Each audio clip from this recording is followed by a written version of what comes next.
Puji Tuhan saudara, kita ketemu lagi di Firman Tuhan online. Sebab masih belum ada pertemuan di gereja ya. Sebelum kita sama-sama belajar Firman Tuhan, kita akan berdoa terlebih dahulu untuk mendengar Firman Tuhan. Kami bersyukur Bapa, kami bersyukur Tuhan Yesus, kami bersyukur Roh Kudus. Sore ini kembali kami mau belajar Firman Tuhan. Biarlah kami boleh memberikan perhatian kami, pendengaran kami, untuk kami belajar firman-Mu, sehingga firman Tuhan yang kami dengar itu boleh merubah pola pikir kami, sehingga hidup kami pun juga berubah. Terima kasih memberkati hamba-Mu yang akan menyampaikan firman-Mu, juga berkati setiap kami akan belajar firman Tuhan. Terlebih berkati firman Tuhan yang akan kami pelajari. Terima kasih Tuhan Yesus. Kami siap belajar firman-Mu sore ini dalam nama Tuhan Yesus. Haleluya. Amin. Ya, puji Tuhan. Kita masih akan terus belajar tema yang kita miliki sepanjang tahun ini, yaitu tujuan hidupku melakukan kehendak Bapa. Nah, saya minta nanti kita akan mendengar pembacaan firman Tuhan terlebih dahulu dari Matius pasal 7 ayatnya yang ke-21. Mari silakan. Bukan setiap orang yang berseru kepadaku, Tuhan, Tuhan, akan masuk ke dalam kerajaan sorga, melainkan dia yang melakukan kehendak Bapakku yang di sorga. Ya, puji Tuhan. Kita tahu bahwa tujuan hidup daripada kita sebagai orang-orang yang percaya kepada Tuhan Yesus, yaitu hidup seperti Tuhan Yesus hidup, meneladani hidupnya Tuhan Yesus waktu Tuhan Yesus ada di dunia. Dan kita sudah belajar bahwa Tuhan Yesus waktu ada di dunia tidak ada tujuan lain, tidak ada keinginan lain, hanya satu tujuannya, yaitu melakukan kehendak Bapa. Dan dia melakukan kehendak Bapa itu sampai selesai. Ya, nah kita sudah belajar ya, keteladanan yang Tuhan Yesus berikan kepada kita, pada kami selalu. Ya, kita sudah belajar bahwa Tuhan Yesus memberi teladan kepada kita bahwa mengampuni semua bentuk dosa atau kesalahan. Nah, itu kita sudah dengar dari pertanyaan Petrus. Petrus bertanya ketika Tuhan Yesus mengajar untuk mengampuni sebuah bentuk dosa atau memaafkan orang yang bersalah kepada kita. Petrus bertanya, Guru, berapa kalikah kami harus mengampuni atau memaafkan orang yang bersalah kepada kami? 7 kalikah? Tuhan Yesus kemudian menjawab pertanyaan Petrus. Tuhan Yesus berkata, bukan 7 kali, tetapi 7 kali 70. Jadi 70 kali 7 kali. Nah, saudara, dari jumlah yang kita hitung 70 kali 7 kali itu mendapat jumlah yang luar biasa, yaitu 82 triliun 35 miliar 400 juta. Berarti dari situ kita tahu bahwa Tuhan Yesus mau saudara kita ini mengampuni tanpa batas, atau dengan kata lain, tidak ada kesalahan orang kepada kita yang tidak boleh kita tidak mengampuninya, atau tidak boleh kita tidak memaafkannya. Harus memaafkannya ya. Jadi dari jumlah 70 kali 7 kali itulah maka Tuhan Yesus mengajar pada kita semua bentuk kesalahan dari orang lain seperti apapun itu harus diampuni. Dan Tuhan Yesus pun sudah memberi teladan pada kita. Berapa banyak kali orang-orang Farisi dengan kelompoknya ini yang terus menuduh Tuhan Yesus, yang terus menyalahkan Tuhan Yesus, yang terus mencari-cari salahnya Tuhan Yesus. Tapi Tuhan Yesus tidak pernah tidak mengampuni mereka. Puji Tuhan. Lalu tapi selalu kita juga sudah belajar bahwa Tuhan Yesus juga memberi teladan kepada kita waktu dia datang ke dunia menjadi manusia. Dikatakan dia datang untuk melayani, bukan dilayani. Saudara, secara dunia orang yang melayani itu lebih kecil atau lebih rendah dipandang mata manusia. Tetapi Tuhan Yesus mengajar pada kita bahwa kalau kamu mau menjadi besar di hadapan Bapa, kamu harus menjadi pelayan. Karena orang yang melayani itu dia bisa merasa hati yang rendah atau memiliki hati yang rendah, baru dia bisa menjadi pelayan. Nah, itulah ya poin yang kita sudah pelajari pada Kamis lalu. Nah, sore ini kita akan lanjutkan ya keteladanan Tuhan Yesus atau usaha Tuhan Yesus yang memberi teladan kepada kita waktu dia ada di dunia. Kita akan sama-sama belajar poin yang lain, yaitu kita mau belajar dari Matius pasal 26 ayat 52 sampai 54. Matius 26 ayat 52 sampai 54. Kita akan dengar pembacaannya. Maka kata Yesus kepadanya, masukkan pedang itu kembali ke dalam sarungnya, sebab barang siapa menggunakan pedang akan binasa oleh pedang. Atau kau sangka bahwa aku tidak dapat berseru kepada Bapakku supaya ia segera mengirim lebih dari 12 pasukan malaikat membantu aku? Jika begitu, bagaimanakah akan digenapi yang tertulis dalam kitab suci yang mengatakan bahwa harus terjadi demikian? Iya, puji Tuhan. Saudara, kita sudah sama-sama mendengar pembacaan Alkitab atau firman Tuhan dari Matius pasal yang ke-26 ayat 52 sampai 54. Nah, saudara, peristiwa ini terjadi di Taman Getsemani. Ya, di Taman Getsemani ketika Tuhan Yesus berdoa sebelum dia ditangkap oleh pasukan yang datang. Saudara, kita semua tahu waktu Tuhan Yesus berdoa di Taman Getsemani, saudara, maka setelah itu datanglah Yudas Iskariot bersama dengan pasukan Roma, kemudian pengawal-pengawal bait Allah yang diutus oleh orang-orang Farisi yang memang ingin menangkap Tuhan Yesus. Nah, kita lihat waktu Tuhan Yesus mau ditangkap, rombongan pasukan yang dibawa oleh Yudas Iskariot itu cukup banyak. Ya, lalu Tuhan Yesus bertanya ya kepada mereka, siapa yang kamu cari? Dijawab, Yesus.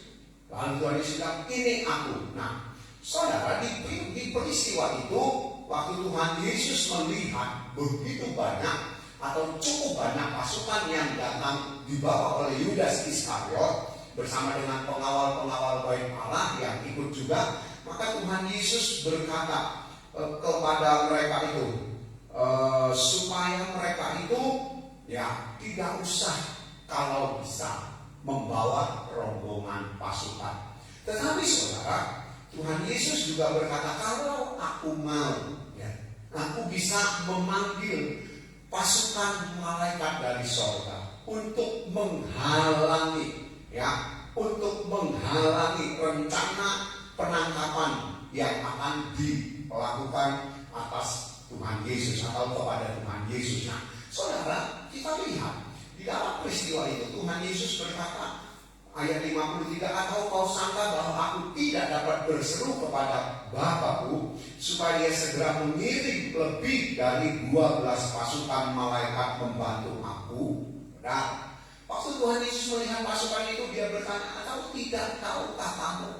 Atau kau sangka aku tidak bisa meminta dari Bapa pasukan malaikat untuk dikirim, untuk menghalangi supaya aku tidak ditangkap? Tapi saudara, kita bersyukur pada ayat yang ke-54 ya saudara, Tuhan Yesus berkata dengan jelas bahwa itu tidak boleh terjadi.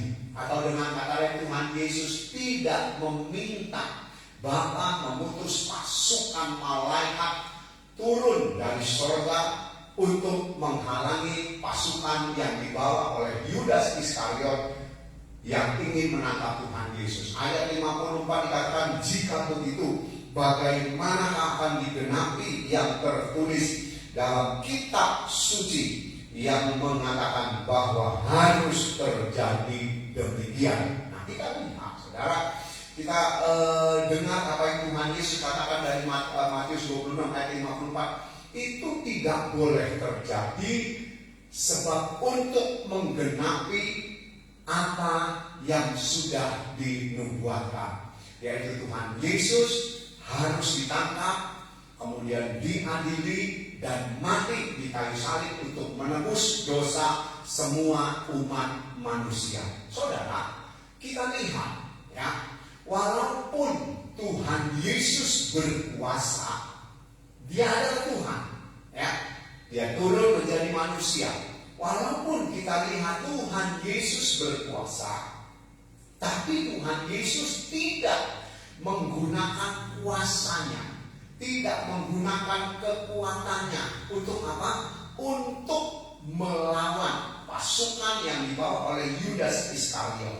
Ya, kalau mau dikatakan ayat 54, bisa Tuhan Yesus meminta kepada Bapa untuk mengutus pasukan malaikat melindunginya, tapi Tuhan Yesus berkata itu tidak boleh terjadi supaya genaplah apa yang dinubuatkan oleh firman Tuhan. Nah, dari poin ini saudara, kita diajar oleh Tuhan Yesus bahwa kita walaupun ya mungkin di antara saudara yang mendengar firman Tuhan ini, yang belajar firman Tuhan ini, walaupun kita memiliki kekuatan, memiliki kemampuan, memiliki kekuasaan untuk kita bisa pergunakan, tetapi kita diajar oleh Tuhan Yesus itu tidak boleh kita pergunakan, apalagi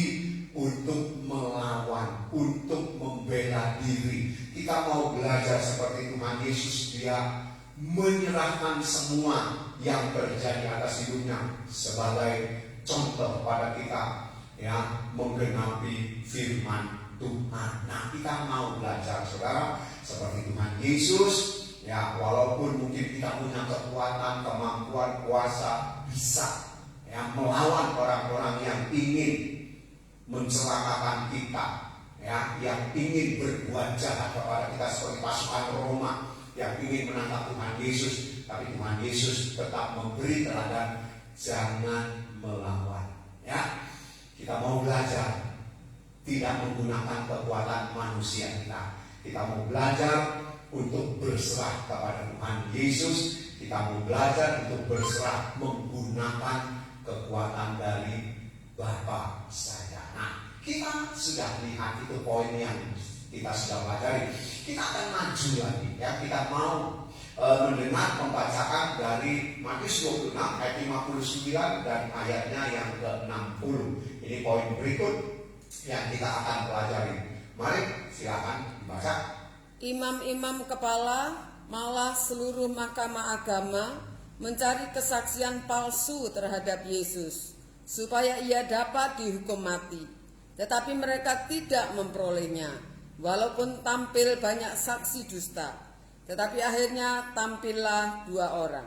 Iya, saudara, ketika kita berbuat salah, ketika kita melakukan kesalahan, seringkali kita tidak sadar bahwa kita sudah bersalah, bahwa kita sudah berbuat salah. Ya, itu kebanyakan seperti itu. Ya, sifat manusia itu seperti itu, yaitu ketika berbuat salah, ketika melakukan yang salah, melakukan yang tidak benar, ya, tidak sadar kalau itu sudah salah atau sudah tidak benar. Saudara, kita lanjutkan. Tadi Tuhan Yesus ditangkap di Taman Getsemani. Poin yang kita lihat bahwa Dia mengajar tidak menggunakan kekuatan, tidak menggunakan kuasa, walaupun dalam tanda kutip Tuhan Yesus punya kuasa. Ya, nah dari situ Kemudian kita lihat sesudah ditangkap di Taman Getsemani, kita belajar poin berikut dari Matius 26 ayat yang ke-59 dan 60 itu, bahwa Tuhan Yesus waktu diadili oleh imam-imam besar, kelompok Farisi, CS yang memang kita sudah tahu mereka ini adalah pembenci Tuhan Yesus. Nah, saudara, mereka berusaha di pengadilan agama itu mencari kesalahan Tuhan Yesus. Ya, sampai-sampai kita sudah dengar pembacaannya, mereka ini, saudara, dikatakan mencari orang-orang yang bisa tampil menjadi saksi dusta.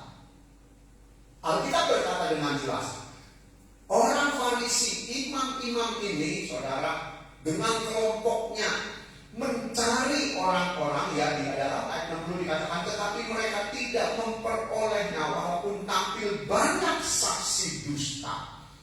Ya, saudara, kelompok Farisi CS yang membenci Tuhan Yesus, mereka berani mengeluarkan biaya, mengeluarkan uang, membayar orang-orang yang mau, yang disuruh menjadi saksi dusta atau menceritakan kebohongan. Saudara, kita lihat, mereka begitu banyak mengundang orang-orang yang mau jadi saksi dusta. Jadi kelompok Farisi ini, saudara, tetapi saudara, kita lihat firman Tuhan berkata di dalam ayat yang ke-60 itu, ya bagian akhir dikatakan, tetapi akhirnya tampillah dua orang. Ya, ada dua orang akhirnya yang menjadi saksi dusta, tapi yang lainnya, saudara, dikatakan mereka ada yang datang tapi tidak memiliki kesaksian yang benar. Saudara, ayat 59 ditulis, imam-imam kepala, ya, malah seluruh mahkamah agama mencari kesaksian palsu terhadap Tuhan Yesus supaya ia dapat dihukum mati. Ya, saudara, kita lihat orang-orang ini datang menjadi saksi palsu supaya Tuhan Yesus bisa dihukum. Namun, saudara, Alkitab berkata mereka tidak mendapatkan kesalahan apapun dari Tuhan Yesus. Kenapa? Karena memang Tuhan Yesus bukan tidak bisa berbuat salah. Ya, kita sudah belajar. Tetapi Tuhan Yesus memilih untuk tidak berbuat salah. Nah, saudara, atau dengan kata lain, poin yang kita pelajari dari Matius pasal 26 ayat 59 sampai 60, hidup dengan benar. Itu yang Tuhan Yesus ajarkan kepada kita. Hidup dengan benar. Saudara, Tuhan Yesus dicari-cari kesalahannya, ya, oleh orang-orang Farisi, imam-imam besar yang mengundang, yang membayar saksi-saksi dusta, yang membayar saksi-saksi palsu untuk bercerita bohong. Mereka tidak mendapatkannya. Ya, saudara, makanya saudara, untuk kita pun tidak kedapatan salah di hadapan manusia, terlebih di hadapan Bapa. Mari kita hidup dengan benar. Ya, kalau kita hidup dengan benar, maka saudara, kita tidak akan kedapatan salah. Walaupun ada orang mungkin yang ingin mencari kesalahan kita, yang ingin melihat kesalahan kita, tapi kalau kita hidup dengan benar, kita tidak akan kedapatan salah. Nah, itu yang kita mau belajar dari Tuhan Yesus. Sekali lagi ingat, Tuhan Yesus bukan tidak bisa berbuat salah, tapi Dia memilih untuk tidak berbuat salah. Ya, kita sudah belajar itu. Kita pun mau belajar. Kita bisa berbuat salah, bisa berbuat tidak benar, bisa melakukan dosa, tapi kita mau memilih untuk tidak melakukan dosa. Ya, saudara, mari dari poin yang kita pelajari, keteladanan yang Tuhan Yesus berikan sore ini, yaitu yang pertama, Dia tidak menggunakan kekuatan atau kekuasaan, walaupun Tuhan Yesus punya dan bisa bahkan mampu mengundang pasukan malaikat untuk menghalangi dia ditangkap oleh pasukan yang dibawa oleh Yudas Iskariot. Tapi itu tidak digunakan. Kita juga mau belajar, jangan pakai kekuatan manusia. Ya, kita mau minta kekuatan daripada Tuhan dalam menghadapi keadaan yang mungkin ya saudara mengancam hidup kita. Kemudian yang kedua, Tuhan Yesus memberi teladan pada kita bahwa dia hidup dengan benar. Sehingga ketika dicari kesalahannya di pengadilan agama sesudah ditangkap dari Taman Getsemani dibawa ke pengadilan agama, ditulis oleh firman Tuhan mereka tidak mendapatkan kesalahan yang dibuat oleh Tuhan Yesus. Kenapa? Karena Tuhan Yesus hidup dengan benar. Sekali lagi kita ingat, Tuhan Yesus bukan tidak bisa berbuat salah, tapi Tuhan Yesus memilih untuk tidak berbuat salah. Sama seperti kita. Ya, kita bukan tidak bisa berbuat salah, tetapi kita memilih untuk hidup tidak bersalah. Atau dengan kata lain, hidup dengan benar. Ayo kita belajar meneladani hidupnya Tuhan Yesus. Ya saudara, kita mau terus supaya nanti ketika kita bertemu dengan Tuhan, dia melihat kita punya hidup benar-benar kedapatan benar di hadapannya. Puji Tuhan, Tuhan berkati.